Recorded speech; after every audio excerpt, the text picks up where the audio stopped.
Tell me if you've heard this one before. There's no time to waste. Climate change, not something we have to brace ourselves for in the distant future, alive and well right now. Well, this wasn't some Al Gore film. This is the federal government saying that. In fact, this past May was the warmest May on record worldwide, scientists say.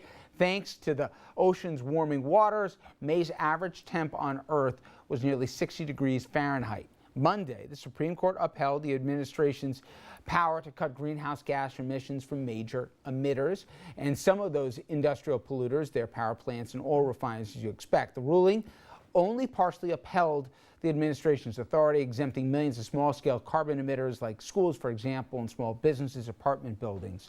Now, Justice Scalia said the EPA get nearly everything it wanted in this case. Scalia went on to say the EPA sought to regulate sources it said were responsible for 86% of all greenhouse gases emitted from stationary sources nationwide.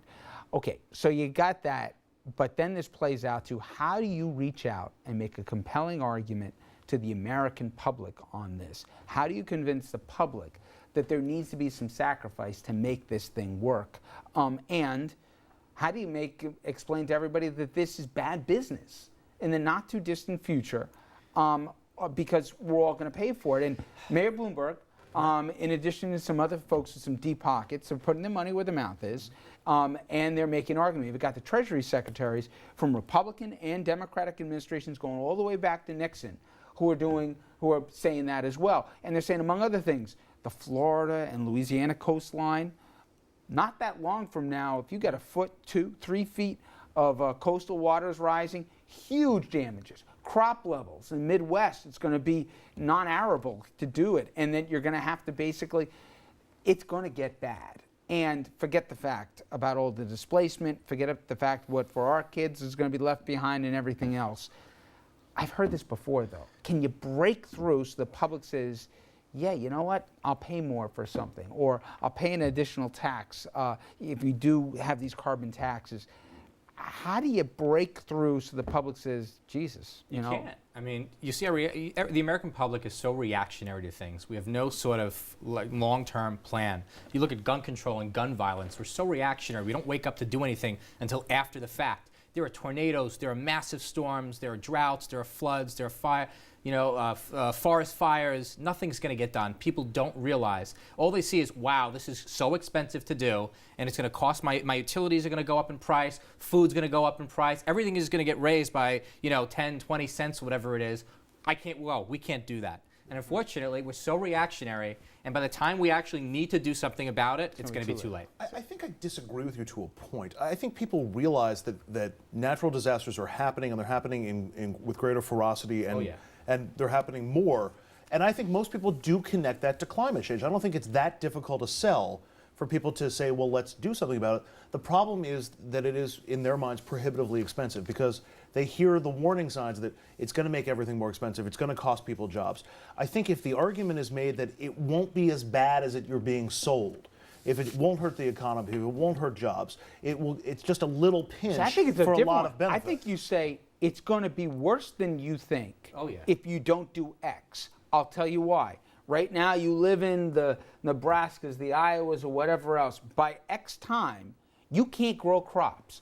And, by the way, you live over there on the coastlines or whatever, you can't go there. I mean, some states are actually going to make out with this. They were saying on the Minnesotas and the North Dakotas, all of a sudden, that's where the crops are going to be, they think, for a certain period of time. Maybe even upstate New York. But overall, we're going to spend more money, just like in everything. If you don't spend it in the short term, in the long term, you're going to spend a lot more. I think progress has been made already. I'm going to be an optimist here and say that a conversation that used to be relegated to the Al Gores and late night punchlines, late night talk show punchlines, is now a more mainstream conversation. It's being cast as a social movement, as a necessary social movement, and we've shifted this conversation into the sort of mainstream context rather than where it used to be, which was exclusively on the far left. That we're having this panel discussion is progress, because this wouldn't have happened a while ago. Do we have the luxury of time?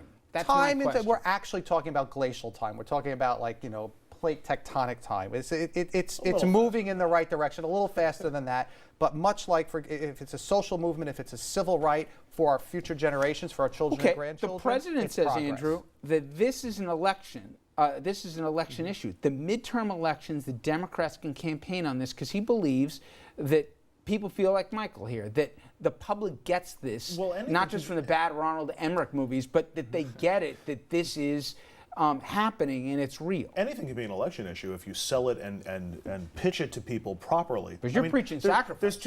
There's two numbers that I think are the illustrative ones here. One is the percentage of people who actually think that climate change is significant and is causing damage, and that number is actually higher than you might think.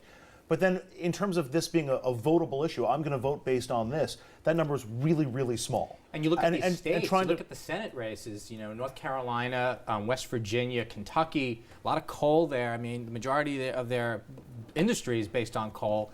The president doesn't want to get involved in that because he's going to lose the Senate if he does that. And that's why he's going to probably wait until after the midterms to do anything. Because, he's got a chance to maybe knock off McConnell we're calling in it Kentucky. climate change, and it used to be called global warming. Right. That itself is progress. That's true. But it's an international issue, obviously. It's a global issue. So is it a leadership issue, though? Absolutely. Depending on the messenger, could the message be conveyed differently than it is now? For all of his faults and all of his flaws, Richard Nixon gave birth to the modern environmental movement, and he should get the credit for that. He got it, and subsequent Republicans didn't, and now some Democrats do. It's making progress. Do you think Republicans are forced to answer questions between now and November after the primaries tonight if they believe in climate change? There's certain issues that you think, well, hey, maybe, you push them on the issue. Iraq could be another one, believe it or not, right? Every Democrat says, we're not going back in. Some Republicans say you got to have more of a military presence. The same thing with global warming. Does forcing a Republican to say they believe in it or not, climate change any votes? I don't think so. I think minimally. The economy, Even foreign that swing affairs. voter out there? No. It's one more thing to discuss. It's one more arrow in the quiver of issues. And I agree with Jonathan. I don't think it's a party issue as much as it's a regional issue, because you're going to find a progressive Republican, and they are out there, running in a swing state that isn't dependent on the energy economy, talking about climate change. Yeah. And that's what's going to make it. You're going to see a debate in the Republican National Convention for 2016. Should they include a position on climate change in their platform? Whereas before it was drill, baby, drill. Right? You can make a climate change denier answer that on the record. The problem is making them pay for it down the road, and that's all the political machinery. We made a mayoral candidate in the Democratic primary pay for horse-drawn carriages. So you're going to tell me that we can't do this on climate change? Come on. And on that note, World Cup mania, how you like that for a segue? It is real. People who could barely even tell you what a goal looked like now are watching this. And when you see the numbers, for all you folks who say, oh, please, it's just the diehards. No. Scenes like this playing out everywhere. Maybe it's just a reason to party, but they are watching even in space. We'll tell you about the numbers, and we'll ask whether or not soccer has a chance to be a major sport in America. Stay with us.